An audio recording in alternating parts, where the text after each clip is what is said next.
Imagine living in a world where your future was decided before you were even old enough to understand it, a world where powerful men wrote the laws, where reputation meant everything, and where many women were expected to live quietly in the background.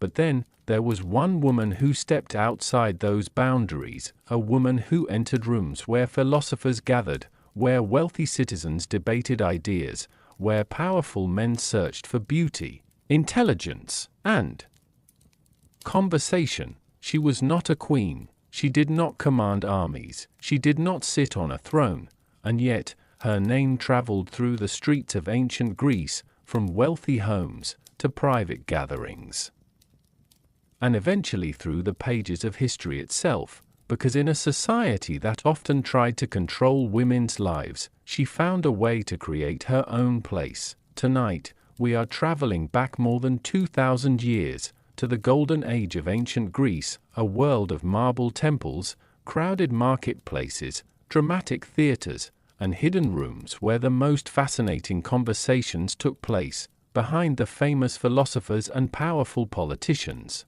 there existed another world, a world of artists, companions, and remarkable women whose stories were often forgotten. We will discover what life was really like for a Greek courtesan, how these women survived in a complicated society, why some powerful men listened carefully when they spoke, and how one woman managed to challenge expectations placed upon her. But this is not merely a story about beauty or romance, it is a story about intelligence, independence, and a person who discovered influence in a world designed to limit her. So tonight, turn down the lights, get comfortable, and allow yourself to drift back to ancient Greece, to a time when every conversation could shape a reputation, every gathering could hide a secret, and one extraordinary woman proved that even in a world of strict rules, some people were impossible to silence. This is the forgotten story of the courtesan who defied ancient Greece. The evening breeze moved softly through the hills surrounding Athens, carrying with it the scent of olive trees and distant seawater. Below the Acropolis, narrow streets twisted between white stone homes, and lanterns glowed like tiny stars against the gathering darkness. Merchants packed away their goods, potters covered their workshops, fishermen returned from the sea, and somewhere beyond the busy marketplace, another world quietly awakened. It was a world hidden behind elegant doorways and guarded courtyards. A world most ordinary people would never see. Within these homes, wealthy citizens reclined on cushions, wine flowed slowly, musicians played gentle melodies, and discussions wandered from poetry to politics, from philosophy to the mysteries of human life. Names that history would remember, statesmen, artists, and thinkers, all gathered beneath flickering oil lamps. Yet among these celebrated men, there were also women whose stories survived only in fragments, women who existed between admiration and criticism, women who understood that intelligence could become its own kind of power. Their lives were complicated, their positions uncertain, and their futures rarely secure. Many have vanished from memory, but one woman, whose name would echo through centuries, refused to disappear. At this moment, she remains hidden from us, still somewhere beyond the curtain of history, still young, still unknown, still unaware that generations yet unborn would speak about her. For now, ancient Greece itself must first reveal its secrets. Because before we meet the woman behind the legend, we must understand the world that shaped her. And as night settles gently over Athens, another story quietly begins, waiting just beyond the glow of the oil lamps. The night had deepened over Athens, and while oil lamps still flickered inside wealthy homes, much of the city had grown quiet. A cool breeze wandered through narrow streets, past sleeping dogs, silent workshops, and rows of modest houses where families rested behind closed doors. From a distance, ancient Greece appeared beautiful. Marble temples crowned the hills, theaters echoed with stories, and marketplaces overflowed with life. But beneath that beauty, there existed a world held together by invisible boundaries, rules that everyone understood, expectations that few dared to challenge, and for most people, those expectations began long before they reached adulthood. Children learned them from their parents, neighbors reinforced them, traditions protected them, and reputation, perhaps more than wealth itself, could determine the course of an entire life. In Athens, men and women occupied very different worlds. Men spent their days outside the home. They debated politics, managed businesses, attended festivals, visited public baths, and gathered with friends beneath shaded porticos, where conversations drifted between philosophy and everyday concerns. Women, however, were expected to remain largely unseen. Respectable wives spent much of their lives within the household. They supervised servants, prepared wool for weaving, managed stores of grain and oil, and raised children who would inherit the customs of their ancestors. For many families, honor rested upon the quiet behavior of their daughters and wives. A woman whose reputation suffered could bring shame upon generations, because in this society, appearance mattered, not beauty alone, but appearances in the eyes of others. What neighbors whispered, what relatives remembered, what strangers believed, these things carried enormous weight. Even celebrations followed strict patterns. Religious festivals provided moments of joy.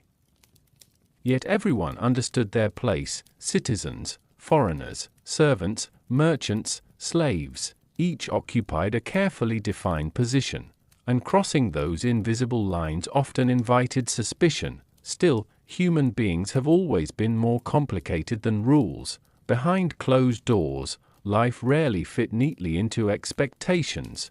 People formed friendships where they were not expected, ideas traveled where they were not supposed to go.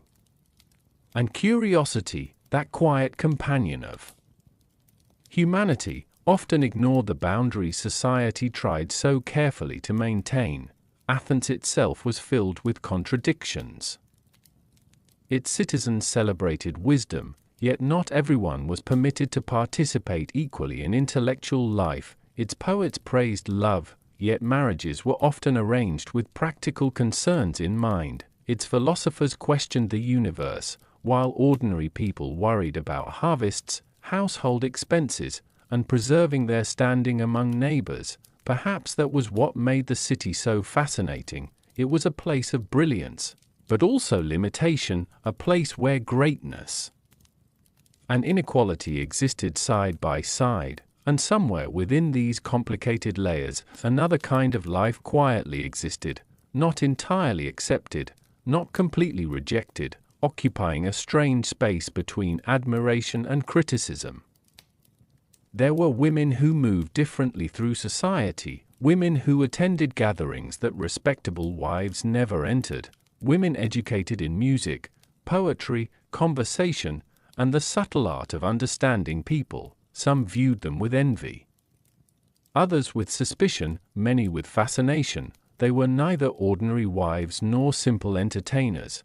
Their presence challenged expectations in ways that made many citizens uncomfortable, and because they existed outside familiar categories, stories about them often became tangled with rumor and exaggeration. Few people spoke openly about their lives, yet everyone seemed to know their names.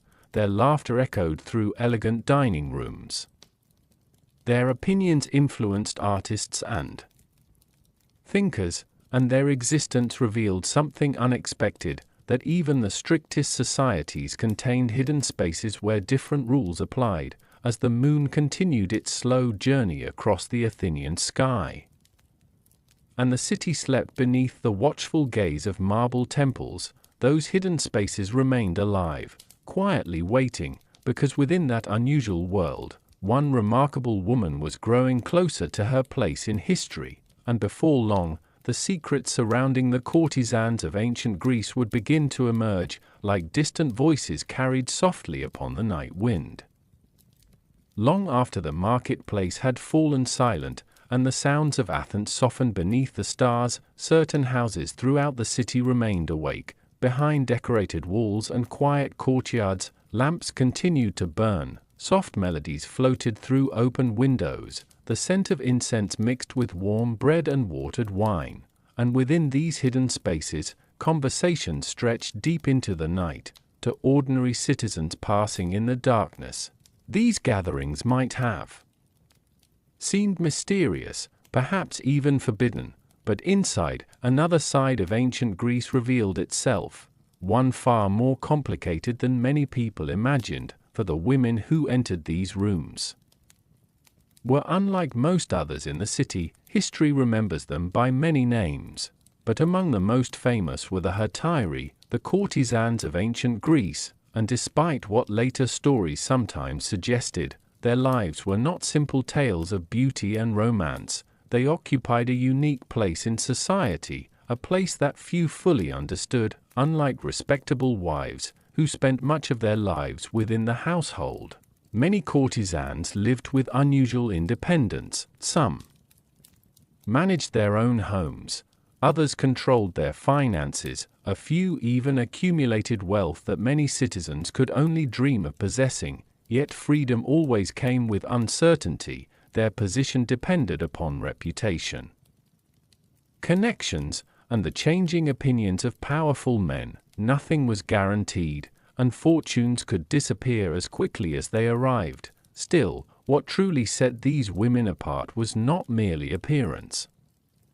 Beauty attracted attention, but beauty alone rarely sustained influence. The most admired courtesans cultivated other talents. They studied music, learned poetry, practiced graceful manners, and developed the art of conversation. In a society where many wives received limited education, certain courtesans became known for wit, intelligence, and the ability to engage with philosophers, artists, and politicians. Some could quote famous poems, others played musical instruments. Many possessed a remarkable understanding of human nature, and perhaps that was why they fascinated so many people. They represented something unexpected, women whose voices were heard in places where few women were welcomed. But admiration often walked beside criticism. Many citizens viewed them with suspicion, moralists warned against their influence. Gossip spread endlessly through the streets of Athens. Rumors grew larger with every retelling, because societies sometimes fear what they cannot easily categorize, and the hetairae belonged to no simple category. They existed between worlds, neither entirely accepted nor completely excluded.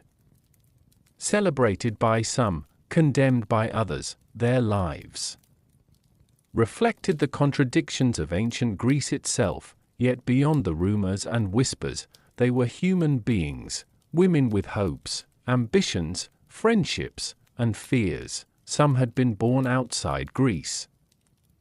Others came from humble beginnings.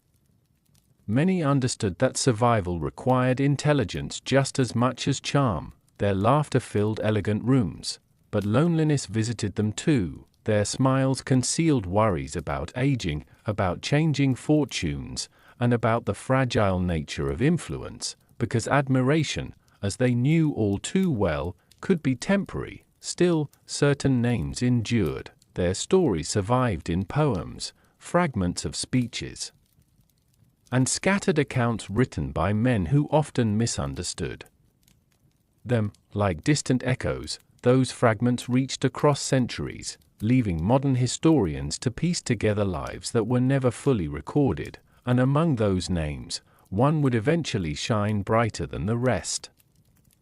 A woman whose reputation traveled far beyond Athens, a woman praised for beauty, yet remembered for something far greater: her intelligence, her presence, her ability to move comfortably among some of the greatest minds of her age. But before she became a legend, before philosophers admired her company, before jealous voices sought to diminish her influence, she was simply a young girl, unknown to history, living in a world where choices were limited, and futures often belonged to others. As another peaceful night settled over the marble city, and oil lamps flickered gently behind shuttered windows, the young girl remained hidden within the shadows of time.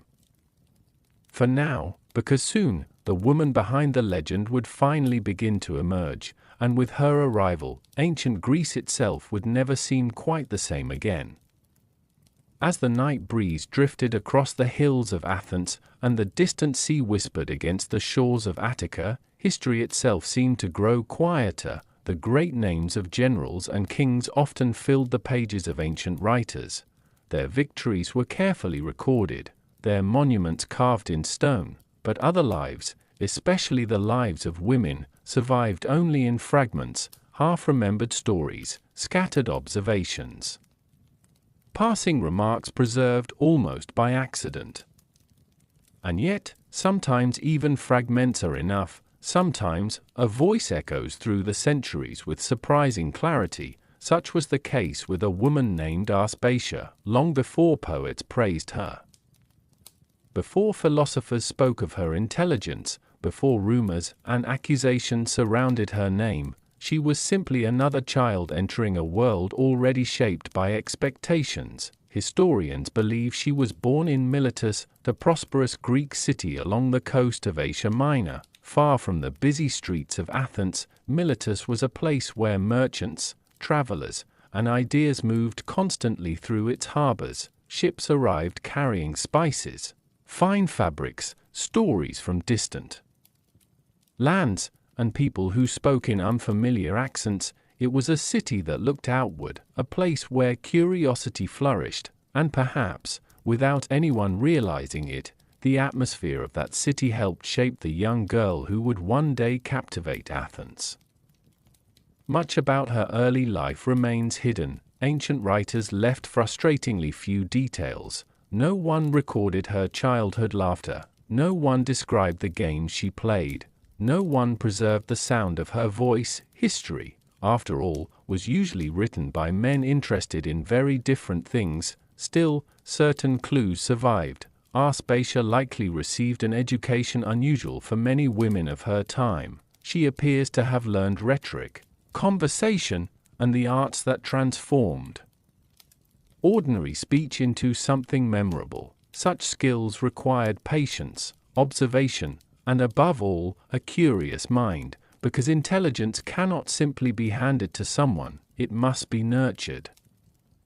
And somewhere during those early years, that remarkable mind quietly began to bloom. No one around her could have imagined what lay ahead. No one could have guessed that future generations would debate her influence, or that her name would become intertwined with some of the most famous figures in ancient Greece. For now, she remained unknown, a young woman among countless others, yet fate, that mysterious companion so beloved by Greek storytellers, was already guiding events in unseen ways. At some point, for reasons historians still discuss, Aspasia left Miletus. Perhaps opportunity called, perhaps circumstances forced change, perhaps curiosity itself pulled her toward the magnificent city that dominated the Greek world.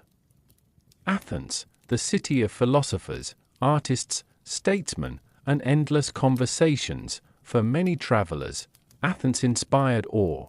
The Acropolis rose proudly above the landscape, temples gleamed beneath the sunlight, markets buzzed with life, and every street seemed alive with ideas. But beneath its beauty, Athens remained a city of rules and expectations, a place that admired brilliance, yet often limited who could possess it.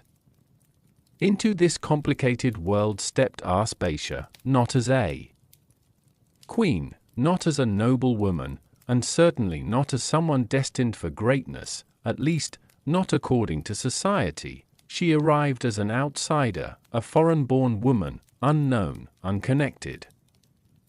Easy to overlook, yet hidden beneath that ordinary beginning, was a rare combination of grace, intelligence, and quiet confidence, qualities that cannot be measured by wealth, and cannot easily be controlled.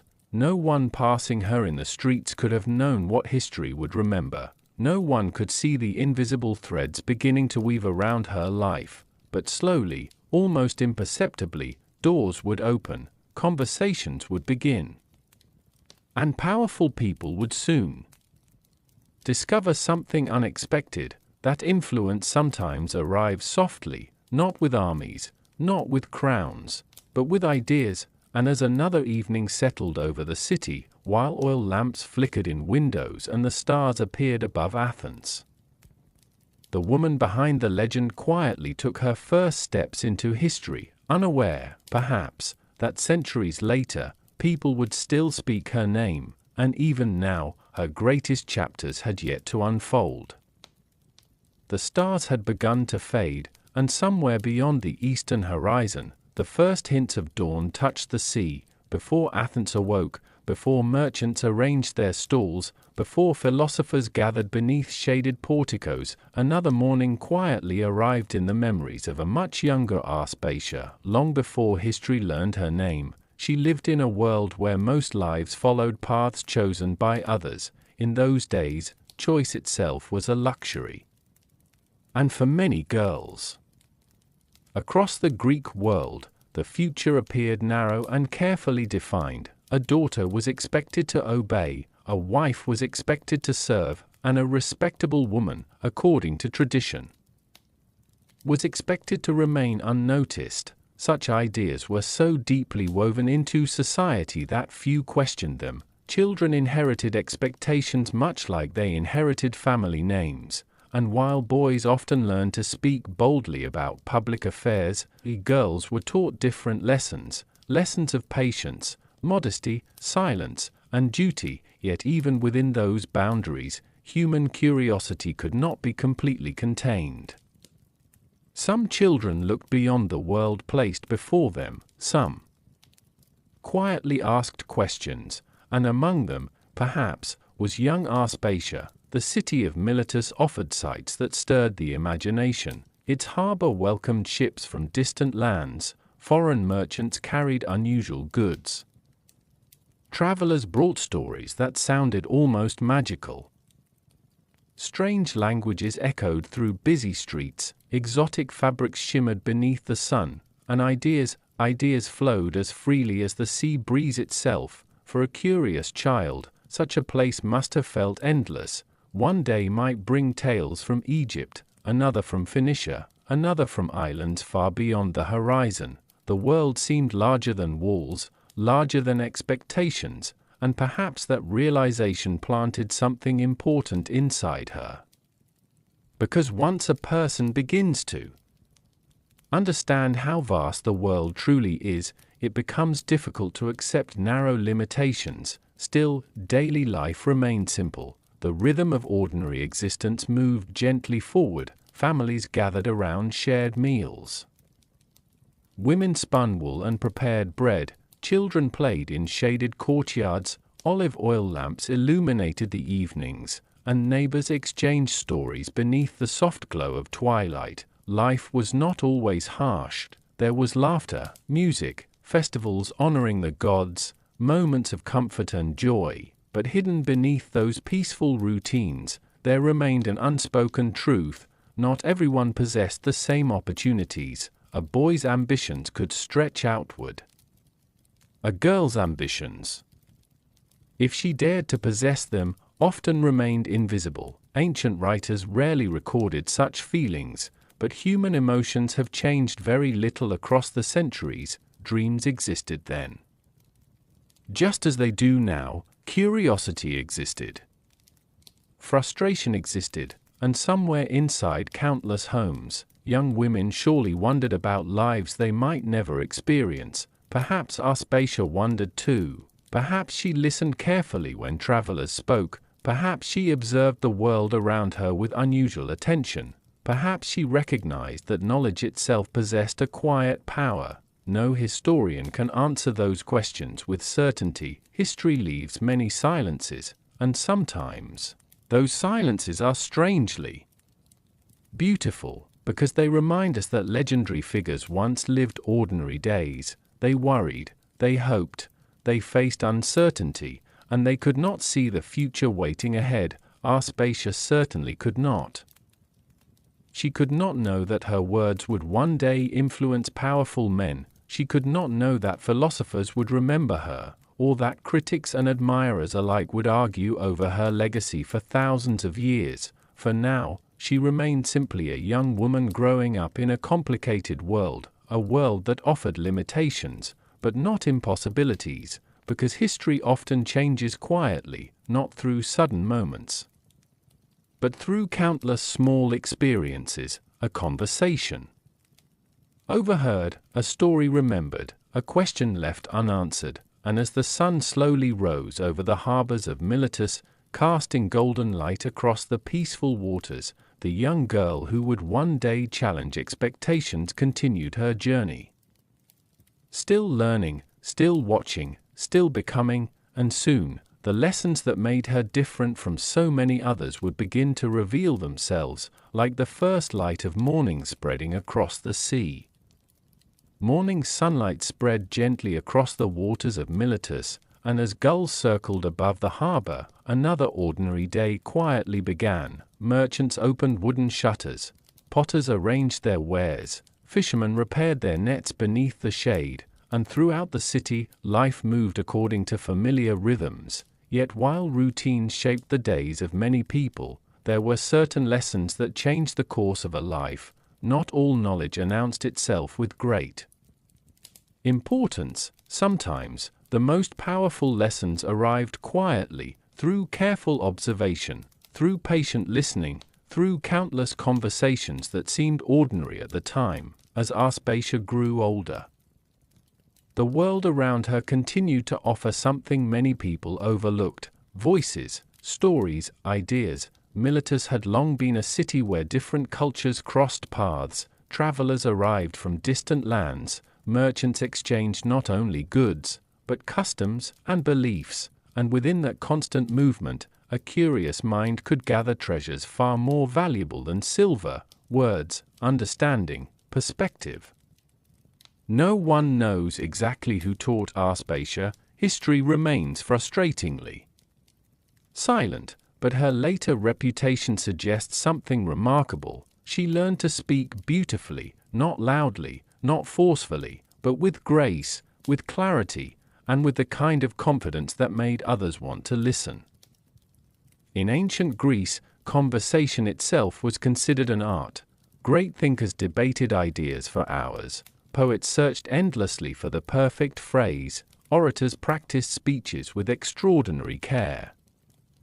Because words possessed power, a single sentence could inspire admiration, or provoke anger, or change a reputation forever.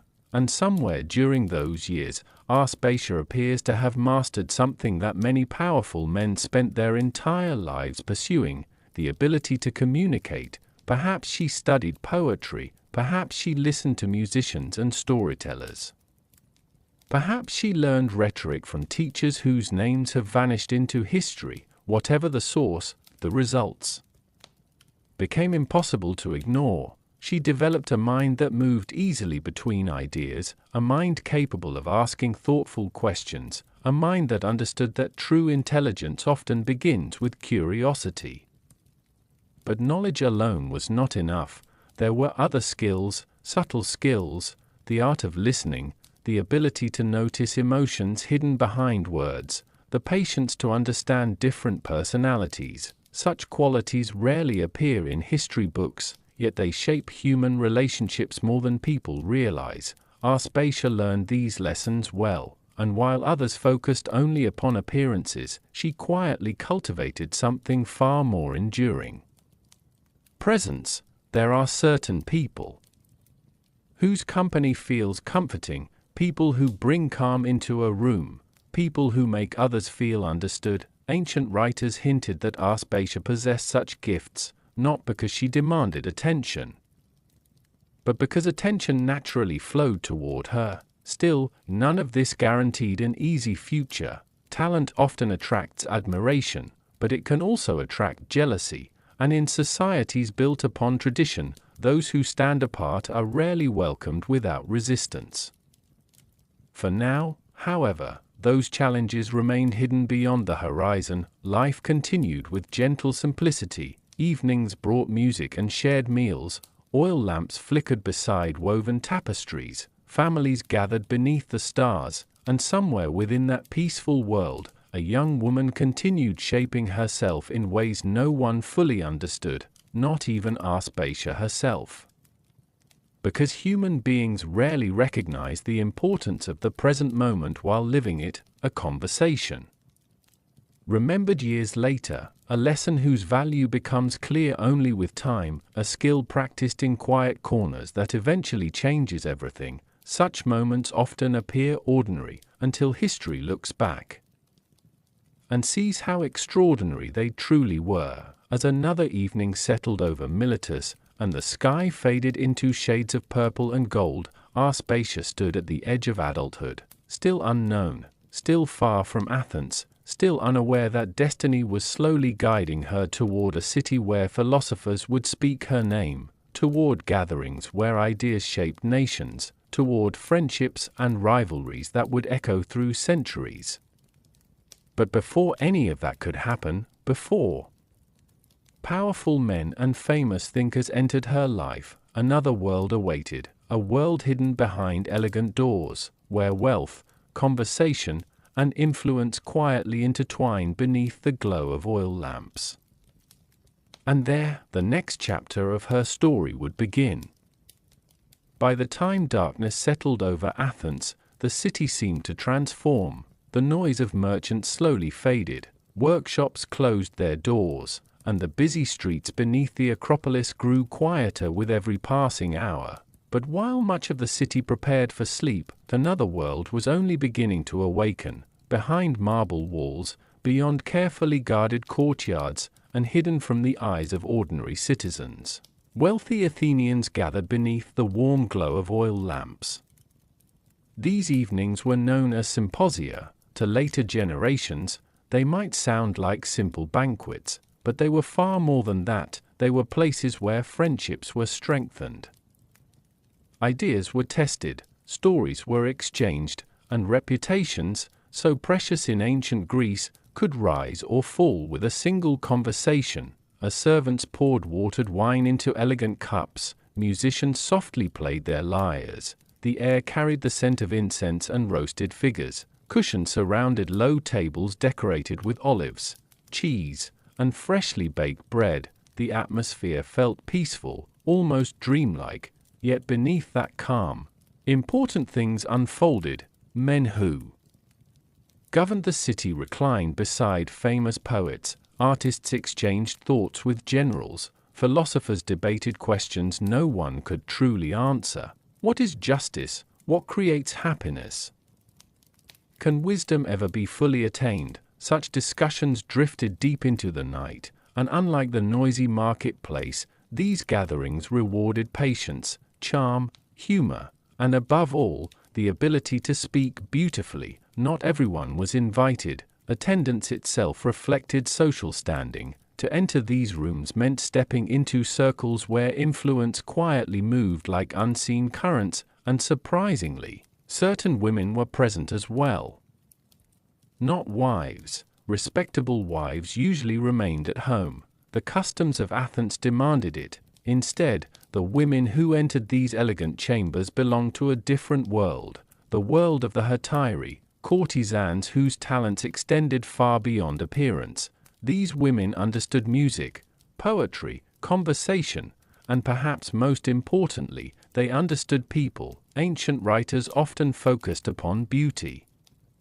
But beauty alone could never sustain an evening filled with philosophers and politicians. The guests desired something deeper, intelligent company, laughter, stories, thoughtful questions, moments that lingered long after the wine cups had been emptied. In these rooms, a person's mind mattered, and while many citizens criticized the existence of such gatherings, they remained among the most fascinating features of Athenian life, because here, away from public speeches and crowded assemblies, people revealed their private selves, the fears hidden behind confidence, the ambitions concealed beneath politeness, the loneliness that even wealth could not erase. For all their influence, the powerful men of Athens were still human. They worried about reputation, they feared failure, they longed for admiration, and they searched endlessly for meaning. Perhaps that was why these gatherings held such appeal, for a few peaceful hours. Beneath flickering lamps and soft melodies, the burdens of public life seemed to fade. Ideas became more important than titles, stories mattered more than status, and conversation itself became a kind of art. Still, these beautiful evenings contained shadows as well. Jealousy sometimes lingered beneath polite smiles, rivalries quietly formed, words spoken carelessly could spread through the city by sunrise. Nothing remained truly secret for long. Athens loved conversation, but it loved gossip even more. And somewhere beyond these elegant rooms, history itself waited patiently, because one day, among the musicians, poets, and distinguished guests, a remarkable woman would enter such gatherings, not merely as a beautiful presence, but as someone whose intelligence would leave an unforgettable impression. A woman whose voice would capture the attention of thinkers and statesmen alike. For now, she remained just beyond our view, but the doors were beginning to open, and inside those candlelit chambers, beneath the quiet music and drifting incense, destiny was preparing a seat for Aspasia. As another peaceful evening settled over Athens, and the last golden colors disappeared behind the distant hills, oil lamps once again began to glow within the homes of the wealthy. Soft music drifted through open courtyards, the fragrance of incense lingered in the air, and throughout the city, conversation slowly replaced the sounds of the marketplace. For many visitors, Athens appeared to be a place that celebrated beauty. Marble statues stood proudly in temples, poets composed verses praising graceful faces, artists searched endlessly for harmony and perfection. Even the gods themselves were imagined with extraordinary elegance, and yet, beneath all that admiration, those who lived long enough understood something important.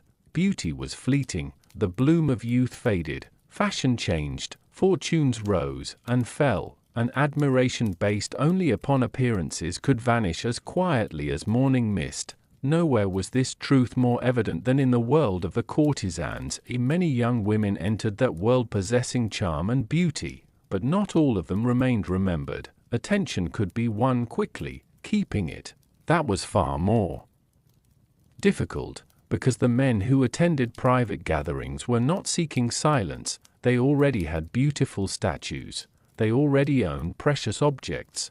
What they desired, whether they admitted it or not, was connection, conversation, understanding, something impossible to carve from marble. And so, the most respected women cultivated qualities that no mirror could reflect. They learned to listen, to speak thoughtfully, to understand humor, to sense sorrow hidden beneath smiles, to recognize when a man wished to boast, and when he simply wished to be understood. These were quiet arts, invisible arts, but powerful ones, and among those who mastered them, few would eventually equal Aspasia. Though her story was only beginning, certain truths were already becoming clear. She possessed something difficult to describe, not merely intelligence, not simply charm, but a rare balance between confidence and warmth. Ancient writers often struggle to explain why people found her company so compelling, perhaps because some things resist explanation. Human beings are drawn to those who make them feel seen, those who invite curiosity rather than demand admiration, those who speak with grace and listen with patience. These qualities leave deeper impressions than beauty alone. Even philosophers understood this. Many Greek thinkers debated the nature of beauty itself. Was physical appearance enough, or did true beauty belong to the soul, to wisdom, to kindness? Such questions drifted through countless conversations beneath the oil lamps of Athens. And perhaps, without realizing it, they described the very qualities that would define Aspasia. Still, the world remained complicated. Society often praised beauty while secretly valuing other things. Men spoke proudly of intelligence, yet many feared women who possessed too much of it. Compliments could easily transform into suspicion, admiration could become resentment, and expectations, those invisible walls surrounding society, were never entirely absent. Yet people continued searching for something deeper, because loneliness existed even among the wealthy. Success could not guarantee happiness, power could not eliminate fear, and beneath their polished reputations, many citizens longed for honest companionship, someone who understood the burdens hidden behind public faces, someone who offered conversation instead of flattery, someone genuine. Perhaps that was why certain individuals became unforgettable, not because they dazzled the eyes, but because they touched the mind, and long after beauty faded, their presence remained alive within memory, as night deepened over Athens, and the stars shimmered above the marble temples.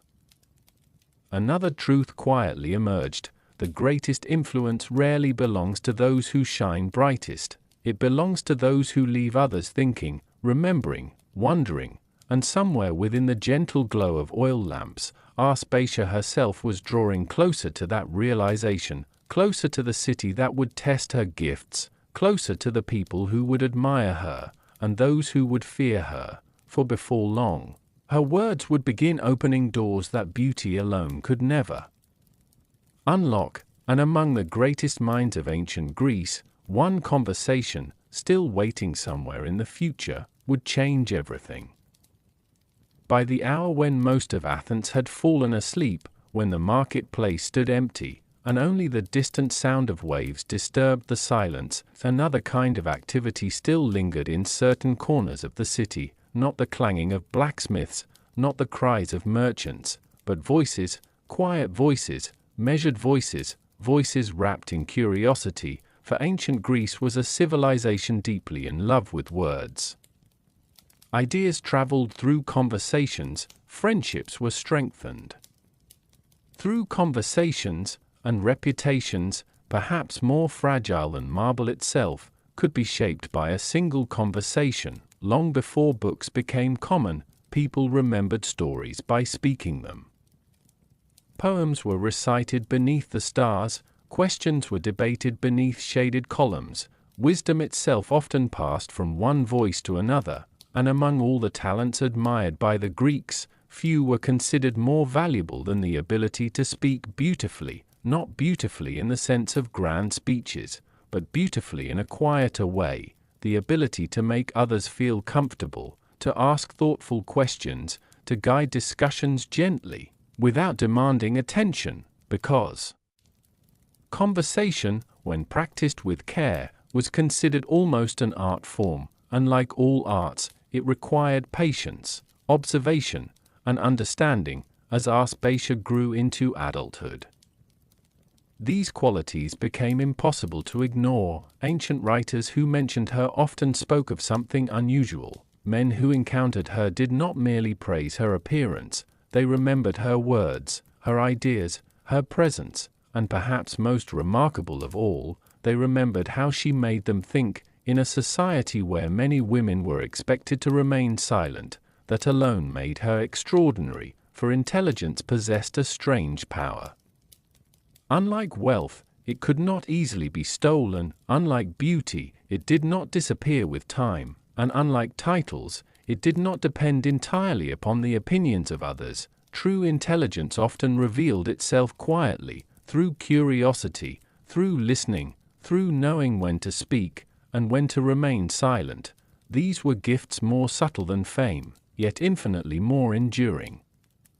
Perhaps that was why some of the greatest minds of Athens became fascinated by conversation itself. The philosopher Socrates often preferred questions to answers, poets searched endlessly for the perfect expression, teachers spent years refining the art of persuasion. Everyone seemed to understand that words mattered, because words shaped thoughts, and thoughts shaped the world. But conversation involved more than knowledge. Facts alone rarely touched the human heart. People remembered stories, they remembered kindness, they remembered laughter shared during difficult times, and they remembered those rare individuals whose presence felt sincere.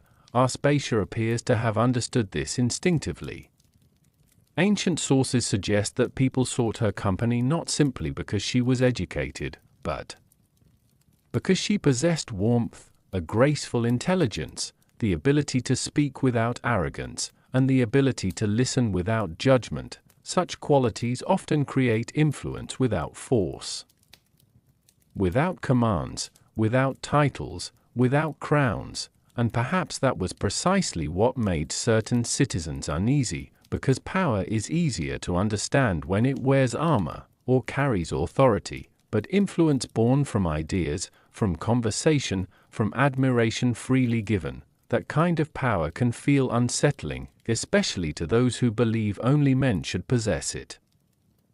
Still, none of the whispers, none of the suspicions, had yet fully emerged, for now, the future still held its secrets. The streets of Athens slept peacefully beneath the moon, olive trees swayed gently in the night breeze, and somewhere beyond the quiet rooftops, destiny itself continued its patient work, because very soon, Aspasia's remarkable gift for conversation would place her among artists, statesmen, and philosophers whose names would survive for thousands of years, men whose ideas shaped civilizations, men who believed themselves to be teachers, yet some of them, perhaps without realizing it, would also become listeners, and among those listeners, one man in particular was destined to change the course of her life. Night in Athens had a way of changing everything, as if the city itself softened its voice once the sun disappeared behind the hills. The marble streets grew quiet, the marketplace emptied, and the great Acropolis stood like a silent guardian above sleeping homes. But behind closed doors, where oil lamps burned steadily, a different kind of world continued to breathe. This was the world of minds, where status mattered less than thought, and where conversation drifted freely between people who might never meet in daylight. Aspasia entered this world not with noise, but with presence, a quiet arrival that did not demand attention, yet somehow made attention inevitable. The gatherings she attended were not crowded halls filled with chaos, they were carefully composed spaces, rooms lined with cushions, tables set with simple food and wine, musicians resting in corners, and guests who carried influence like a second shadow. Philosophers were often present, men who spent their lives questioning existence itself. What is justice? What is truth? What is the purpose of a good life? Artists also came, carrying with them sketches, melodies, and unfinished ideas, and political leaders, men whose decisions shaped the direction of entire city-states, often sat quietly among them, listening more than speaking. In such rooms, words held weight. A single phrase could spark admiration, or silence, or long nights of debate that stretched beyond midnight. And in this delicate atmosphere, Aspasia moved carefully, not as an outsider trying to impress, but as someone who understood the rhythm of thought itself. Ancient writers suggest that her presence was unusual, not because she dominated conversation, but because she guided it. She asked questions that opened new directions. She listened in a way that made others speak more freely. She responded not with argument, but with clarity. And slowly, something rare began to happen. People began to seek her opinion, not as a curiosity, but as a genuine voice within the room. For philosophers, this was unexpected. They were used to teaching, not being questioned by someone outside their traditional circles. Yet Aspasia did not challenge them with arrogance. She challenged them with thoughtfulness, a different kind of strength, one that did not need authority to be heard. Artists found inspiration in her words, politicians found unexpected insight in her perspective, and even those who entered the room with confidence sometimes left with new questions they had not considered before. But not everyone welcomed this change. In a society where public life was carefully structured, a woman participating in intellectual conversation at this level felt unusual, disruptive, even if nothing she did was openly improper. And yet, the gatherings continued, because people are often drawn to what they do not fully understand, and Athens, a city built on curiosity, was no exception. Outside these rooms, life remained unchanged. Markets opened at dawn, citizens debated in public squares, children learned the customs of their families, and the rhythms of tradition continued without interruption. But inside, within those softly lit chambers, something subtle was shifting. Ideas were no longer flowing in a single direction. They were moving back and forth, shaped by different voices, different experiences, different ways of seeing the world, and in the center of this quiet exchange, Aspasia became something unexpected. Not a performer, not a guest of decoration, but a participant in thought itself, a rare position for any woman in ancient Greece, and one that would slowly draw attention far beyond these private walls, for among the listeners in those rooms, one man in particular began to notice her more closely, a man already known throughout Athens, not for wealth or power alone, but for his influence over the city soul, a man named Pericles.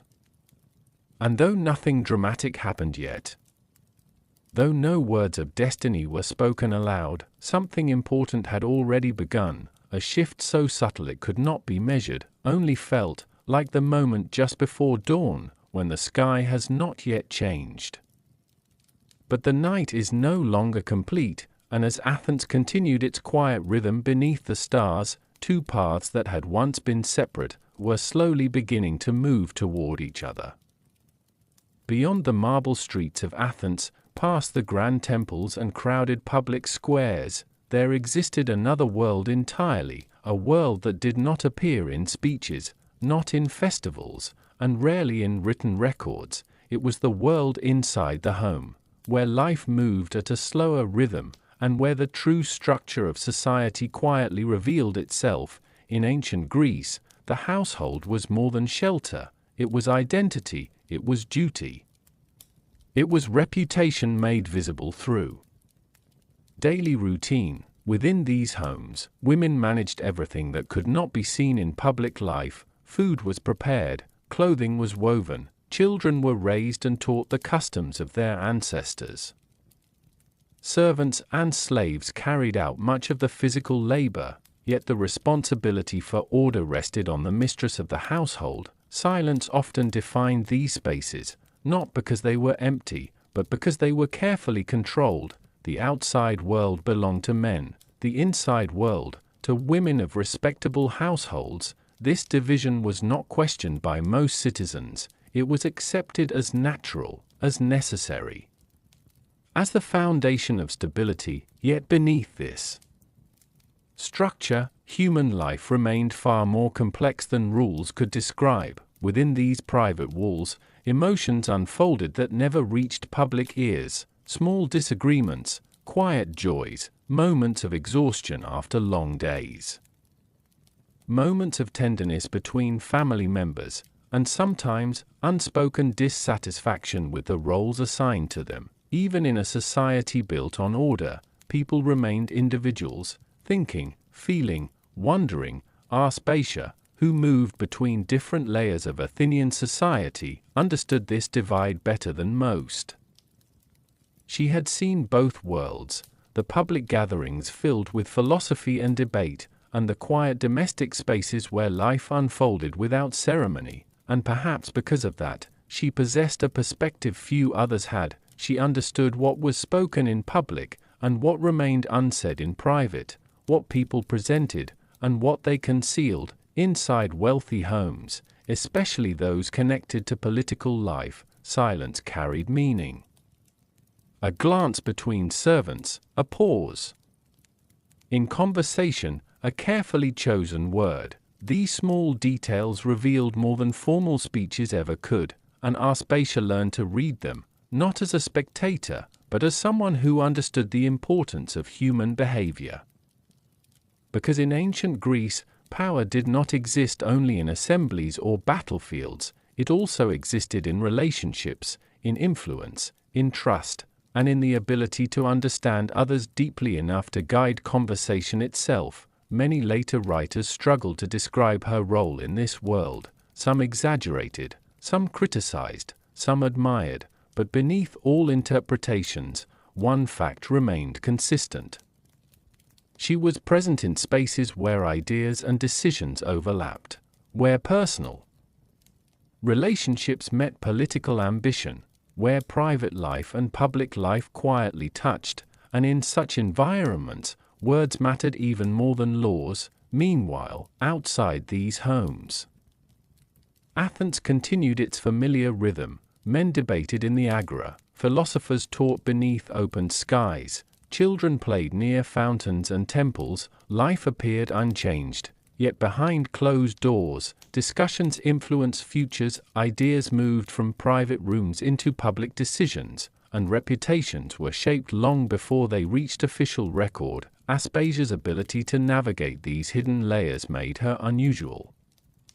She did not belong fully to the domestic world, nor did she belong entirely to the public one. Instead, she existed in a space between them, a space few people understood, and even fewer could control. As her connection with influential circles grew, so did attention, not all of it welcoming. Some viewed her presence as unusual, others as threatening, because someone who could move easily between private influence and public conversation could not be easily categorized, and in societies built on clear roles, ambiguity often creates tension. Still, life continued. Oil lamps were lit each evening, families gathered around meals, the sound of distant music drifted through open windows, and Athens, for all its complexity, remained a living city of ordinary moments. But somewhere within that ordinary rhythm, something was shifting, quietly, gradually, like water changing course beneath still ground, and soon, the boundary between private life and public influence would become even thinner, and Aspasia's place within that changing world would become impossible to ignore. Athens was a city built on order, not only in its laws, but in the invisible structure of everyday life. Every person had a place, every role had a meaning, and stepping outside those boundaries, even slightly, could draw attention that never fully faded. Yet change rarely arrives loudly, it begins quietly, in small moments, in unexpected conversations, in the way people start listening a little more carefully than before. By the time Aspasia became more widely known in certain circles of Athens, she was no longer just a passing presence in gatherings. She had become someone whose voice lingered in memory, not because she spoke the most, but because what she said felt different. Measured, thoughtful, unusually direct for a society where many voices were carefully restrained. In most Athenian homes, women were expected to remain within clearly defined limits. Their influence was private, indirect, often invisible to public life, but Aspasia existed in a space that blurred those lines. She moved between conversation and counsel, between personal presence and intellectual exchange. And that alone unsettled many people, because societies often become uncomfortable when roles stop behaving as expected. Some admired her. They saw intelligence where others saw only convention being challenged. They valued her ability to speak with clarity, to engage in complex ideas without hesitation, and to understand matters that many assumed were reserved for men alone. Others were more cautious.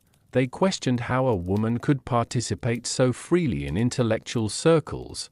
They whispered about influence, about reputation, about boundaries that were not being properly observed. And yet, despite differing opinions, one fact remained undeniable. People continued to seek her presence, not as a spectacle, but as a mind worth engaging with. This is where her challenge to expectations becomes most interesting. It was not a loud rebellion, not a public declaration, not a rejection of society's structure. Instead, it was something far more subtle. She demonstrated that intelligence did not belong exclusively to one group, that conversation could be shared, that ideas could be shaped through dialogue that included voices often excluded, and in doing so, she revealed a tension already present within Athens, a city that celebrated philosophy, yet limited who could fully participate in it, a society that praised wisdom, yet carefully defined who was allowed to express it. Aspasia did not need to argue against these contradictions, her very presence highlighted them. In the rooms where philosophers gathered, her contributions were not always recorded in detail, but her influence appears in the reactions of those who met her. Some became more reflective, others more cautious, and a few, according to later accounts, were genuinely impressed by her ability to engage with complex thought. Still, not everyone responded with admiration. In societies where reputation holds great power, those who step beyond expected roles often become subjects of scrutiny, and Aspasia was no exception. Rumors began to circulate, some exaggerated, some invented, some shaped more by fear than fact. This is often how societies react to individuals who do not fit easily into categories. They are reinterpreted, redefined, sometimes even distorted. Yet through it all, Aspasia continued to appear in influential spaces, not aggressively, not loudly, but steadily, as if her presence itself was part of the natural flow of conversation, and perhaps that is what made her most significant. She did not force change.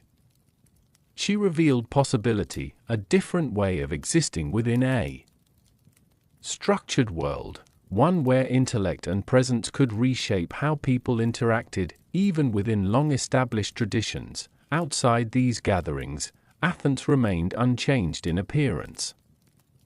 Temples still stood beneath the same sky, a market still filled the mornings with familiar sounds, families still lived within their expected roles, but beneath that surface stability, small shifts were beginning to form. Ideas once confined to private rooms slowly moved outward, and conversations once limited to specific groups began to echo further than before. Aspasia's role in this process was not fully understood at the time.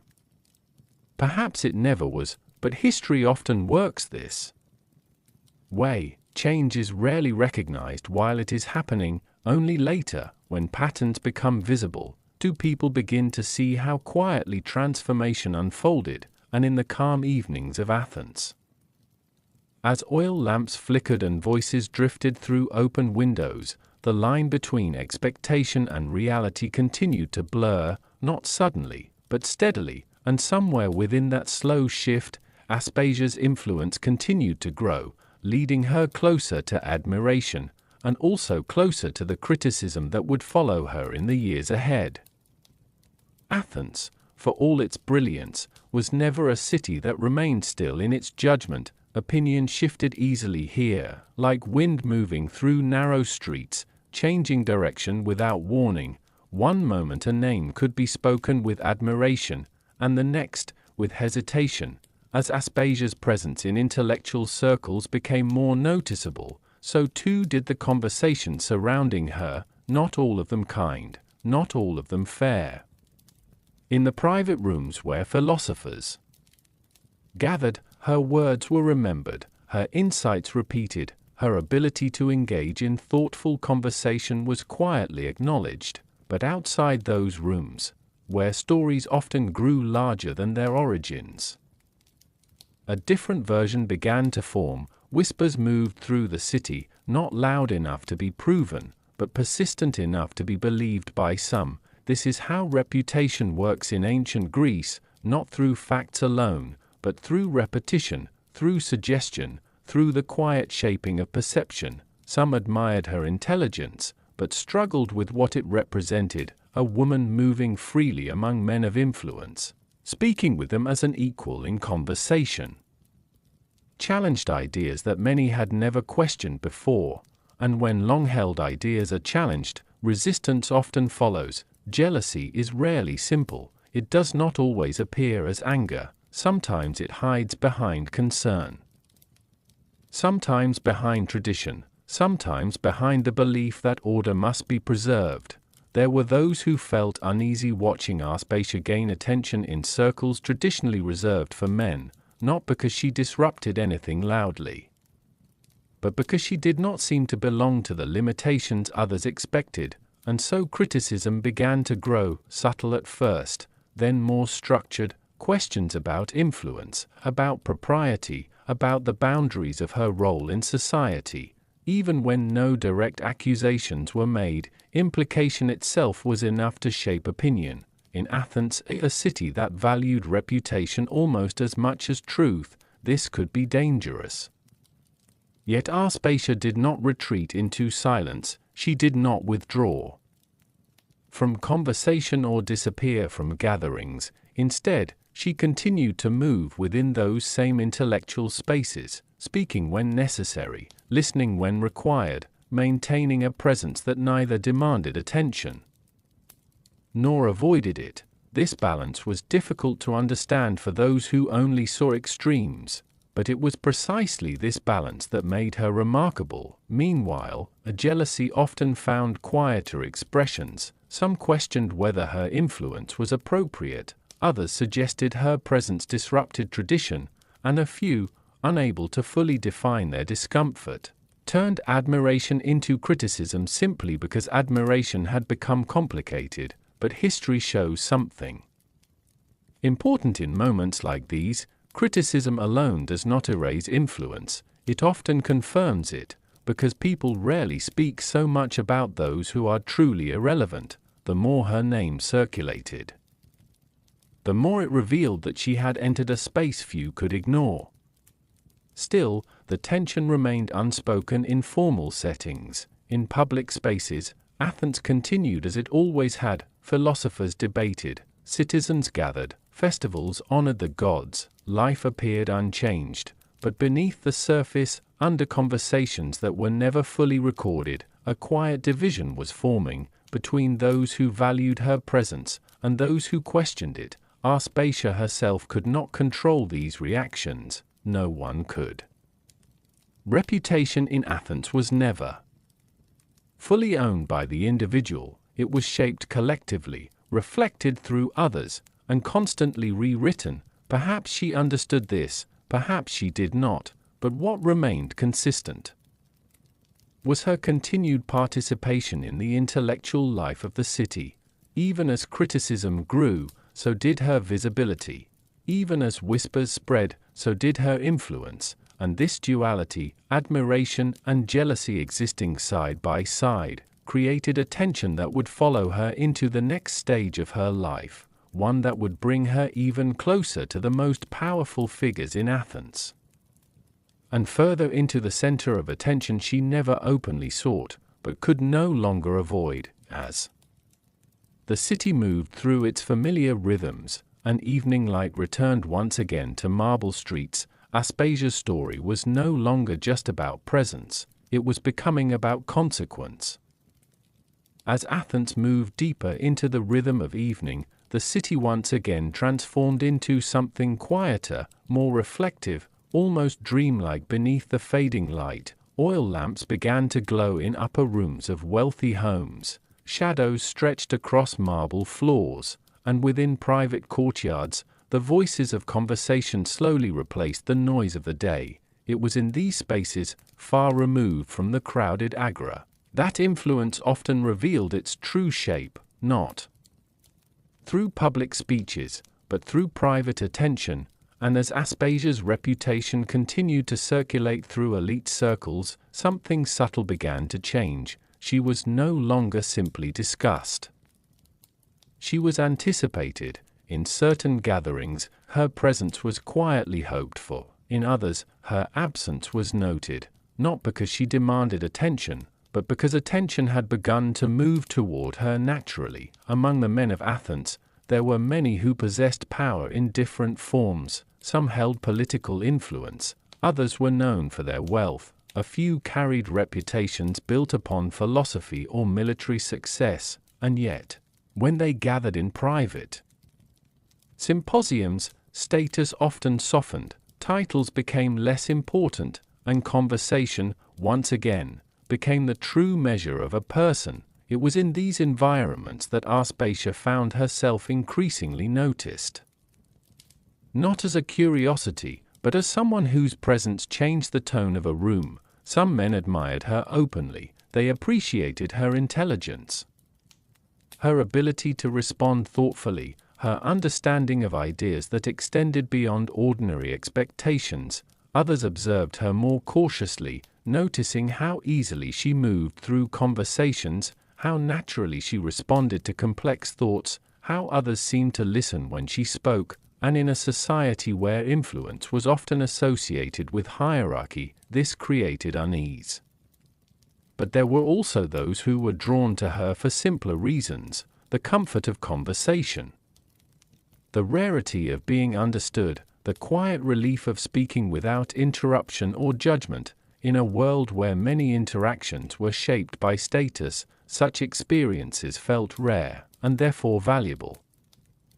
Aspasia's growing presence in these circles meant she encountered men who were not easily impressed, yet still found themselves engaged. Some sought her opinion on matters of philosophy, others simply enjoyed her company during long evenings of discussion, and a few, perhaps without fully understanding why, began to see her as essential to the atmosphere of these gatherings. Among these men stood individuals whose names carried weight in Athens.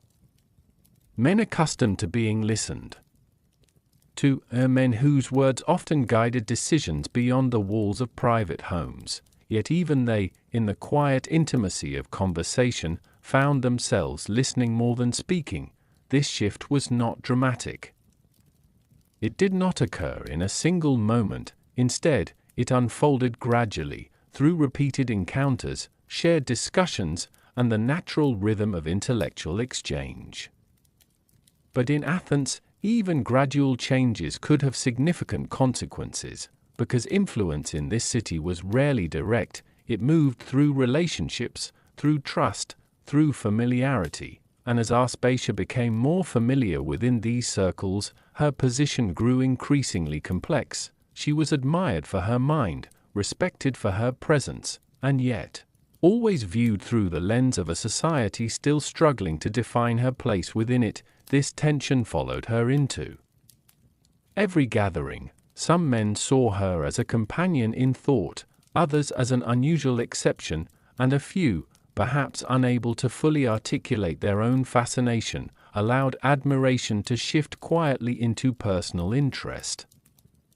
But Aspasia herself remained composed, neither seeking attention nor rejecting it. She continued to engage in conversation with care, responding thoughtfully, listening deeply, and allowing ideas to unfold naturally around her. In doing so, she maintained a position that was both visible and uncertain, present, yet difficult to define, and in a city like Athens, where definition often determined acceptance, this ambiguity would soon become important, because among the men who noticed her most closely, one figure stood apart, a man whose influence extended beyond private gatherings, into the heart of Athenian political life, a man whose interest would not remain within the boundaries of conversation alone.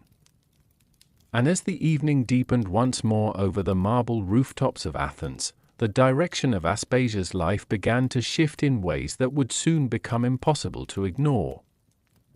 Athens was a city that understood power, but only in certain forms: power that spoke in assemblies, power that commanded armies, power that shaped laws and taxes.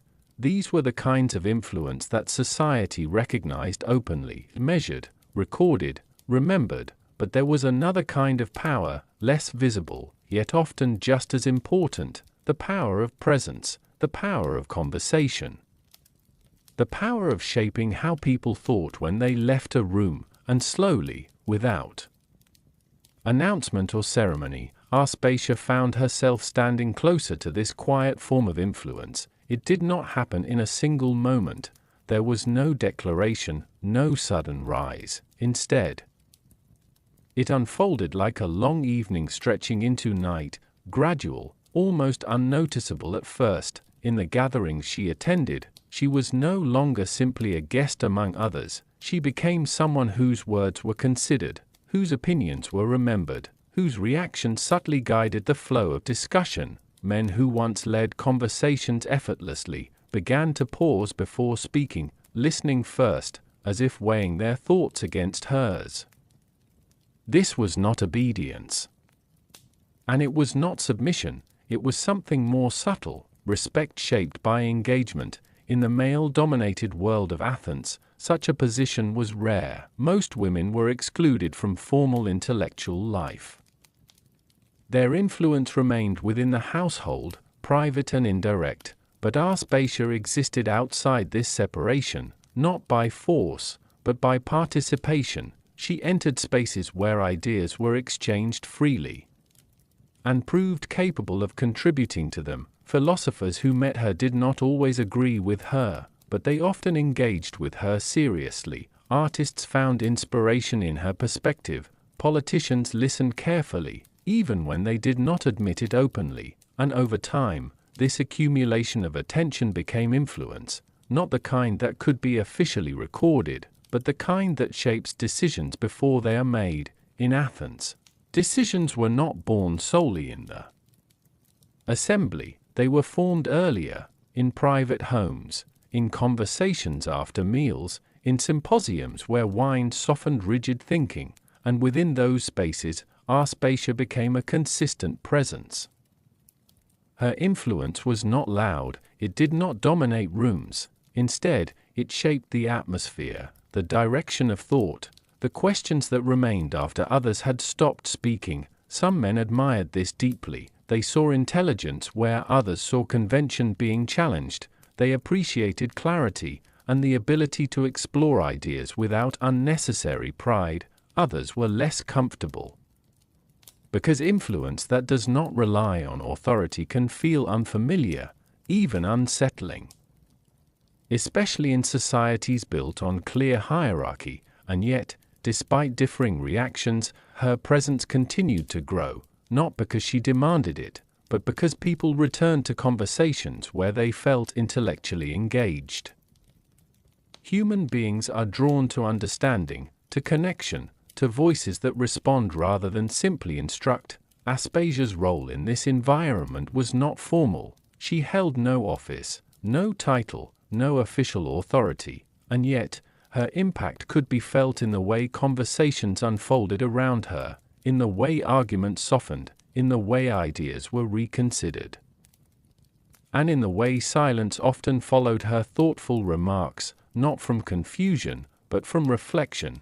This kind of influence is difficult to document. Ancient writers struggled to describe it clearly. Some reduced it to rumor, others to admiration, and some to criticism. But beneath all interpretations, a pattern remains visible. She mattered within the spaces that mattered most, the spaces where thought becomes decision, where conversation becomes direction, where influence begins before action ever occurs. Meanwhile, outside these private rooms, Athens continued its public life unchanged. Citizens debated in open spaces, festivals honored the gods, children learned their letters, and the city moved forward with familiar rhythm. But behind the scenes, within the quieter layers of society, something subtle had shifted.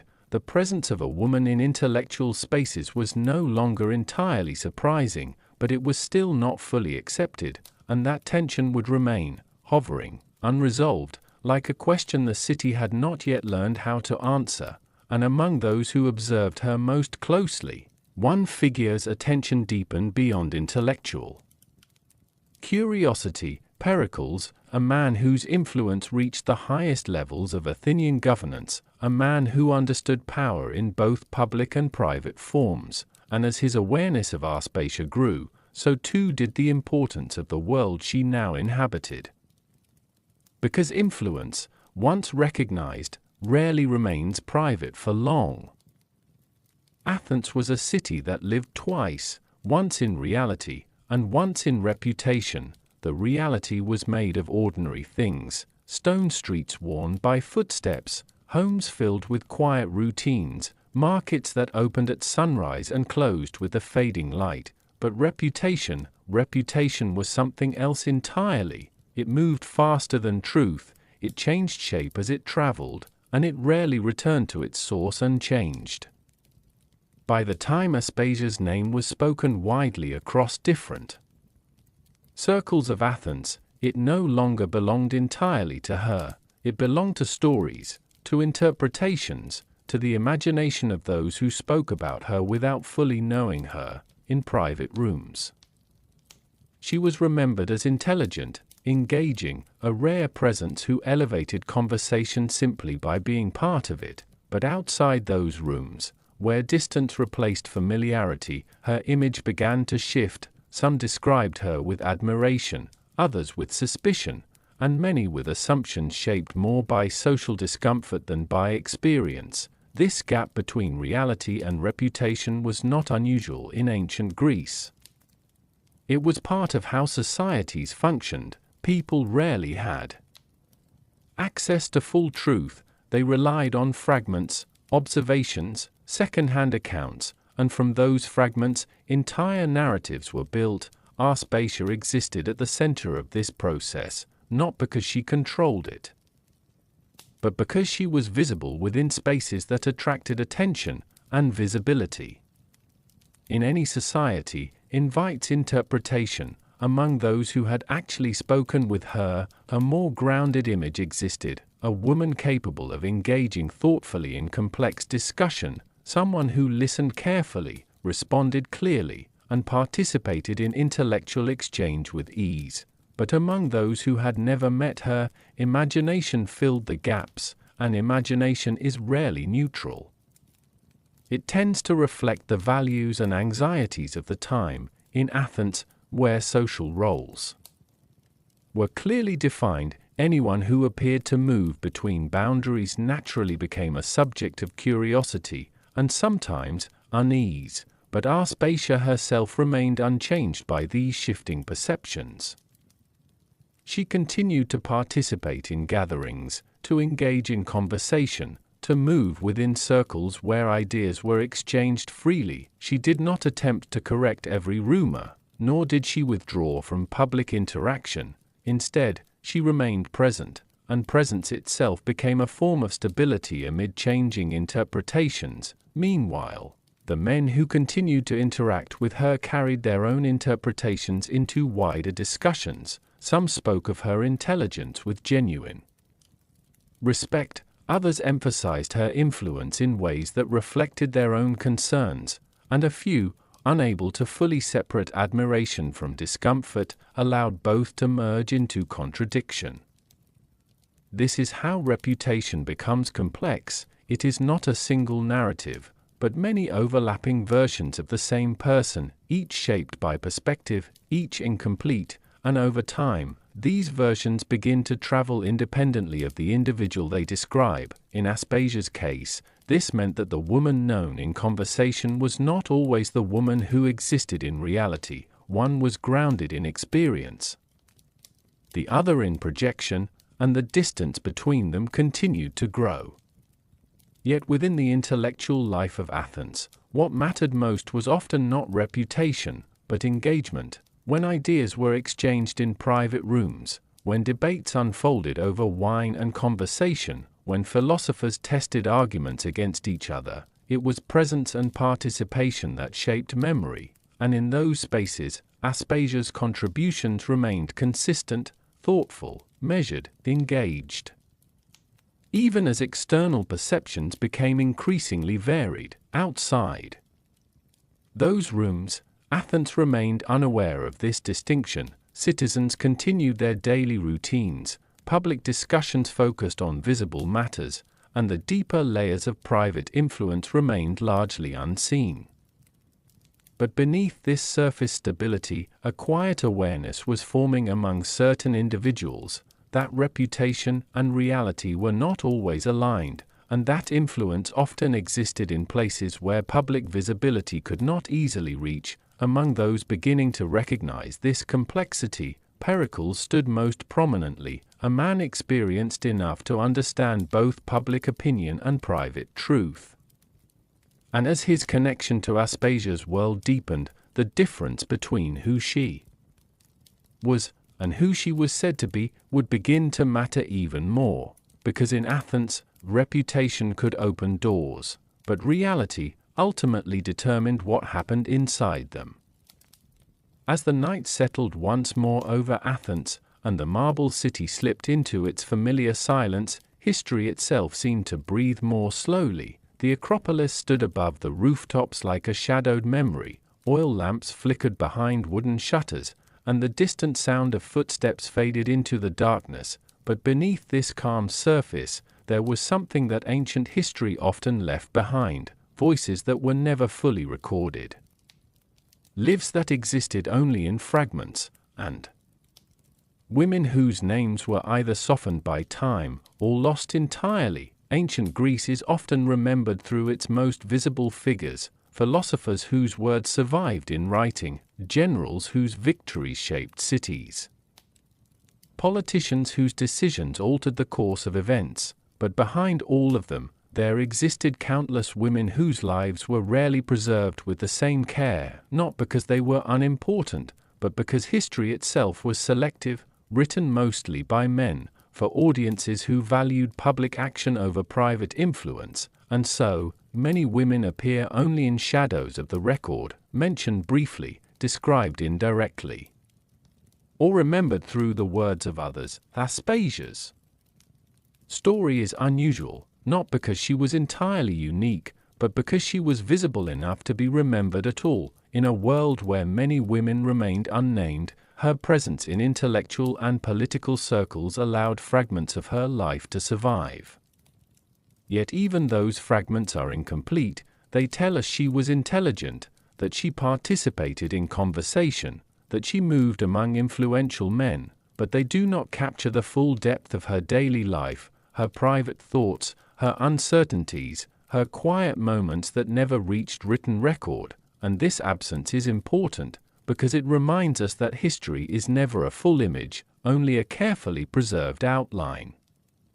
Around Aspasia's story, there were likely many other women with similar talents, women who understood conversation, who influenced households, who shaped decisions within private spaces.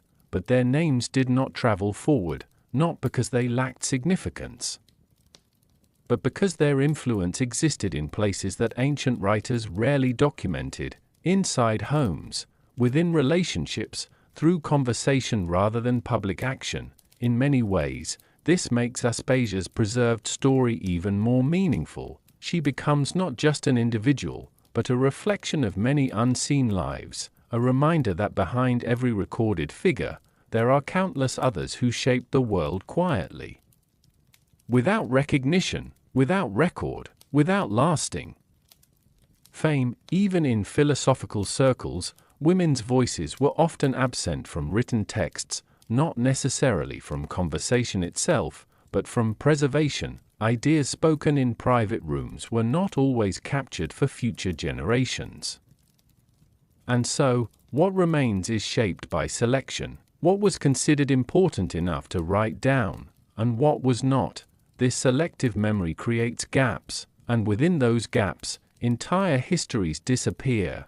Aspasia exists at the edge of this process, close enough to visibility to be remembered, but surrounded by silence that hints at everything we cannot see.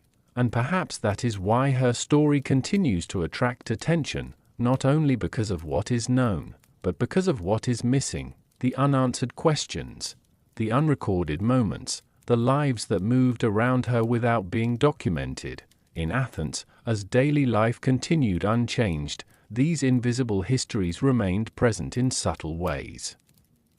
In the structure of households, in the flow of conversations, in the decisions made behind closed doors, but they rarely entered written records, and so, over time, they faded. Yet the city itself was built upon these unseen contributions, just as temples required stone.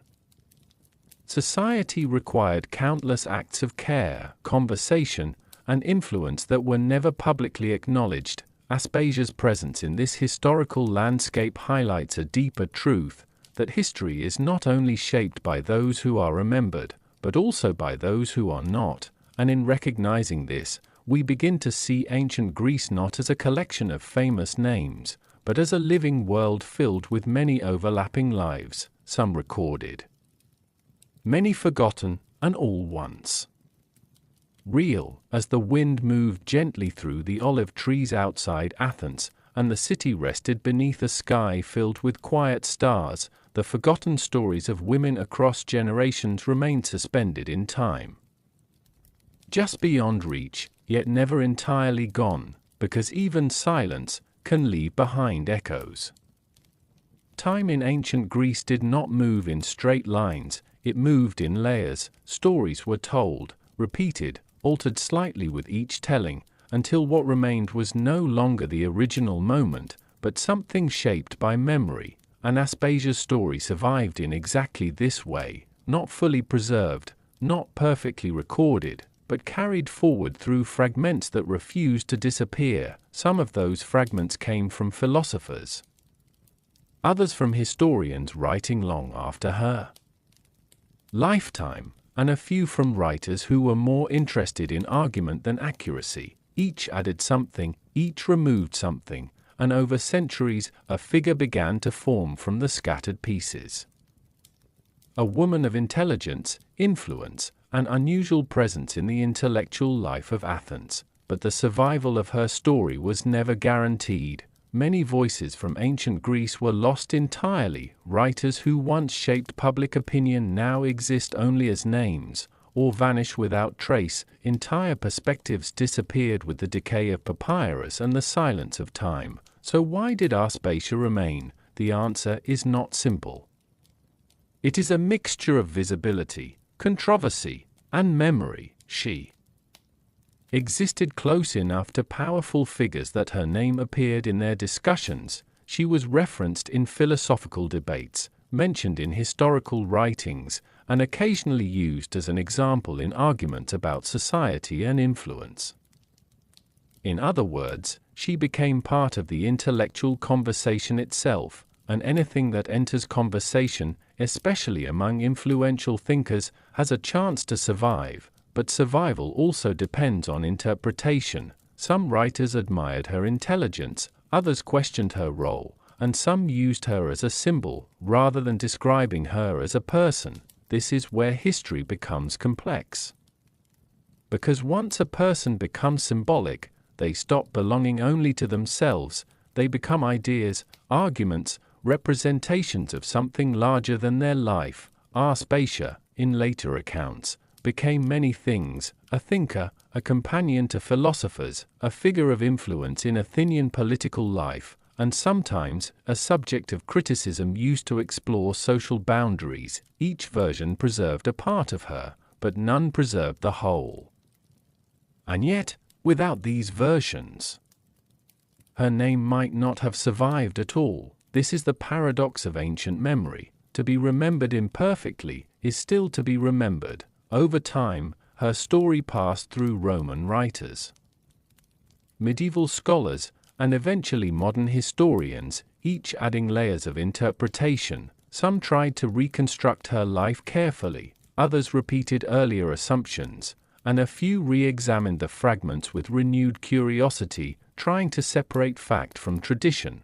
But even today, certainty remains limited. What we know is shaped by distance, and what we assume is shaped by interpretation. Still, Aspasia continues to appear in discussions of ancient Greece, not as a fully defined figure, but as a presence that challenges easy categorization, a reminder that intellectual influence in the ancient world did not always follow expected paths, and that women's roles in philosophical history were more complex than surviving texts alone suggest.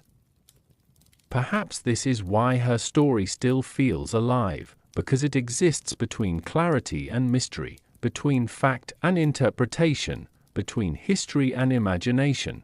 As centuries passed, the world around her changed completely. Empires rose and fell. Languages transformed, cities disappeared and were rebuilt, yet her name continued to surface, sometimes in academic texts, sometimes in artistic interpretations, sometimes in debates about the role of women in ancient philosophy. Each time, she was reintroduced to a new generation, not as a fixed identity, but as a question. What does it mean for someone to influence thought? without leaving behind a complete record? What does it mean to exist in history, but only partially? These questions are not easily answered, and perhaps they were never meant to be, because Aspasia's survival in history is not just about her life, it is also about how humans remember. What we choose to preserve, what we allow to fade, and what we reconstruct from fragments. As the modern world continues to study ancient Greece, her story remains a bridge between known history and lost experience, a reminder that behind every preserved name, there are countless others who shaped the world, without ever being fully recorded, and in that silence, her story continues to echo, not as certainty, but as continuation. Ancient Greece is often remembered as a world of brilliance, a place of philosophy, art, and grand ideas carved into the foundations of Western thought, but every civilization also has its silences, things it chooses not to emphasize, stories it allows to fade gently into the background, and people it remembers only in fragments, when it remembers them at all. As Aspasia's story moved through time, it began to take on a strange role. Not just as history, but as reflection. Different eras looked at her differently, and in doing so, revealed more about themselves than about her. Some writers focused on her intelligence, seeing her as proof that thought and conversation were not limited to one gender. Others focused on her presence among powerful men, using her story to question influence, morality, and social boundaries, and still others reduced her to rumor, because uncertainty often invites simplification. But beneath all these interpretations, there remained something consistent. She was remembered, and remembrance itself is never neutral. It is shaped by what societies value at the time of writing.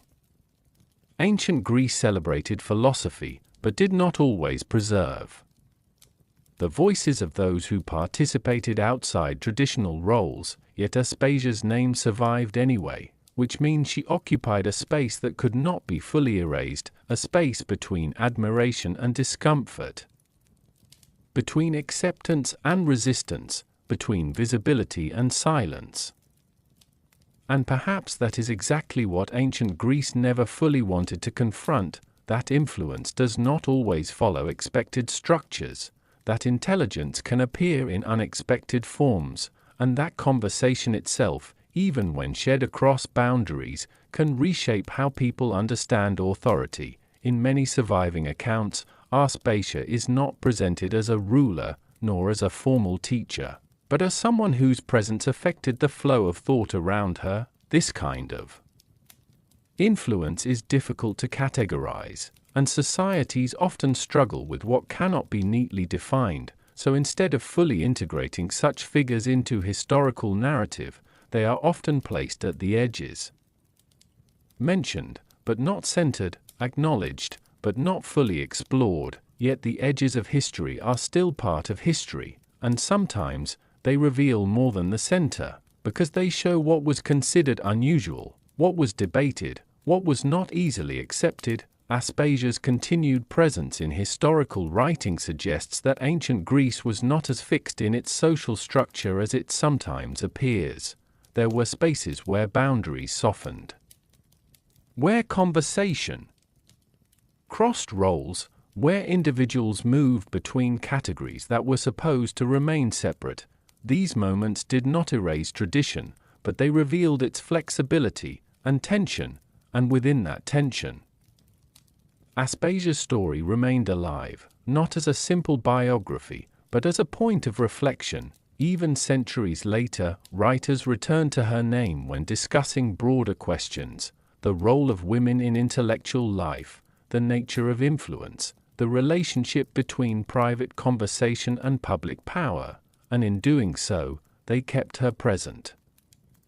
Not as a complete figure, but as a continuing question: what does it mean to be influential in a society that does not formally recognize your role? What does it mean to participate in ideas that shape a civilization, while remaining partially outside its official record? Ancient Greece never fully resolved these contradictions, and perhaps it was never meant to, because civilizations are not static.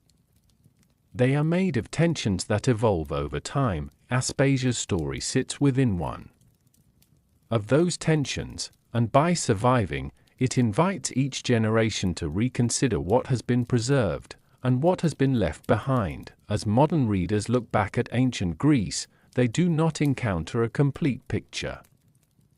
They encounter fragments, ideas, voices filtered through time, and within those fragments, Aspasia remains, not fully defined, not fully explained, but undeniably present, and sometimes, presence alone is enough to challenge what a society chooses to forget.